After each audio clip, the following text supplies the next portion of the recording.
Selamat siang teman-teman. Dari saung ini saya mau sedikit berbagi cerita inspiratif dari pengalaman hidup yang sudah saya lewati dan lagi saya jalani saat ini. Jadi dulu tahun 2010 sampai 2014 cerita hidup saya tuh agak lumayan unik ya. Soalnya dari 4 tahun itu saya sempat punya perusahaan yang lumayan gede, tapi setelah 2015 pergantian presiden, usaha saya bangkrut ya, singkat ceritanya tuh. Nah, dan setelah itu saya kebingungan mau kerja apa atau mau usaha apa lagi. Saya tuh bingung gitu mau ngapain gitu ya. Sampai sempat 5 bulan saya tidur aja di rumah. Nah, suatu ketika di samping rumah saya itu ada yang kerja mebel buat barak tentara ceritanya. Ya, singkat cerita saya ikut kerja ya, karena saya nganggur waktu itu, cuma dibayar 50.000 sehari. Nah, suatu ketika berjalanlah sekitar 1 tahun dan saya bisalah menjadi tukang gitu kan.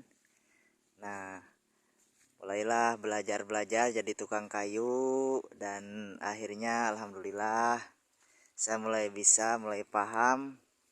Dan saya waktu itu semangat untuk merantau, dan gak tanggung-tanggung. Pertama kali saya merantau itu saya berangkat kerja ke Jayapura dulu.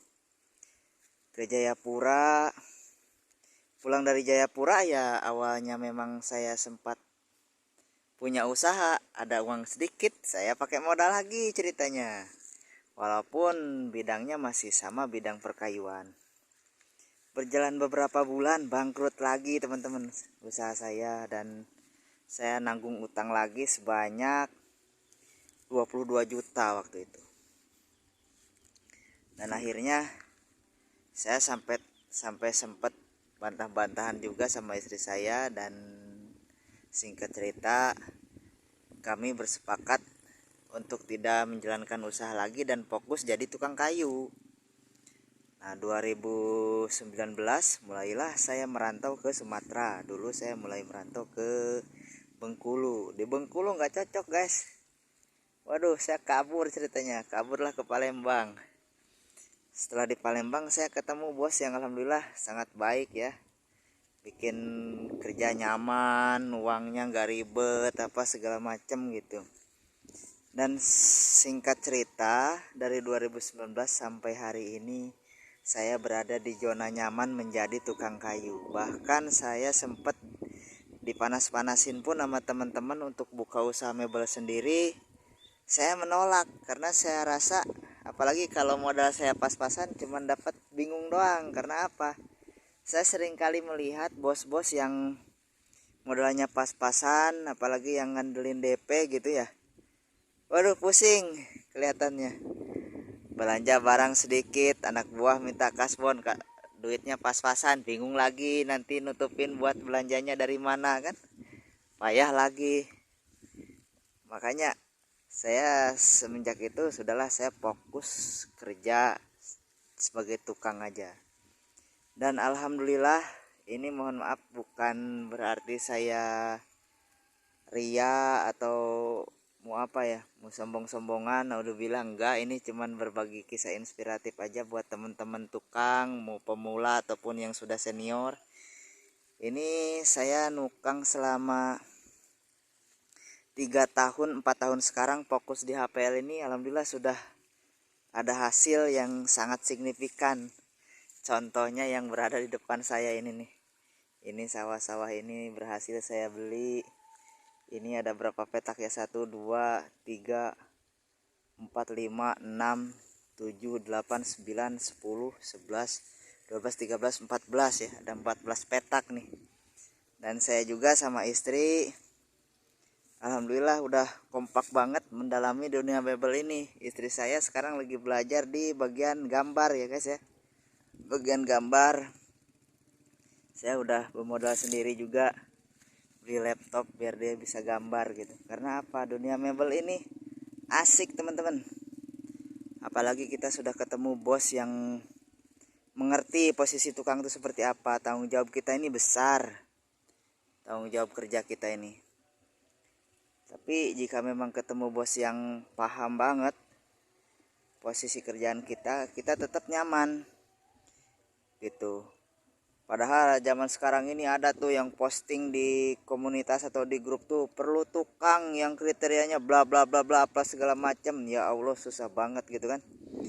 Nah, dan itu wajib hati-hati. Biasanya kalau bos-bos yang posting kayak gitu tuh biasanya dia tuh udah susah nyari tukang biasanya, atau kecewa dengan tukang-tukang. Padahal sebenarnya bukan tukang yang bikin dia kecewa, tapi dia sendiri gak bisa mengelola tukang itu. Nah, jadi teman-teman yang berprofesi sama seperti saya sebagai tukang, tetap semangat, tetap berjuang. Kita sebagai tukang kayu, tukang HPL ya. Karena saya yakin dengan kita tetap semangat, rezeki itu akan tetap mengalir, dan semoga saja kita selalu diberi kesehatan. Dan catatan yang paling penting satu, kita ini sebagai tukang tanggung jawabnya cuman satu aja, simpel. Kita harus bertanggung jawab terhadap kerjaan, harus rapi, harus bertanggung jawab sampai selesai. Insya Allah kita pun jauh dari masalah. Beda lagi kalau kita punya usaha, udah kita mikir gimana caranya buat gaji orang, belum lagi kita ngadepin konsumen yang banyak macam itu. Lah pokoknya pusing lah, kecuali kita punya modal yang benar-benar mumpuni gitu. Nah baru insya Allah kita akan punya usaha yang sangat maju dan lancar gitu. Oke teman-teman,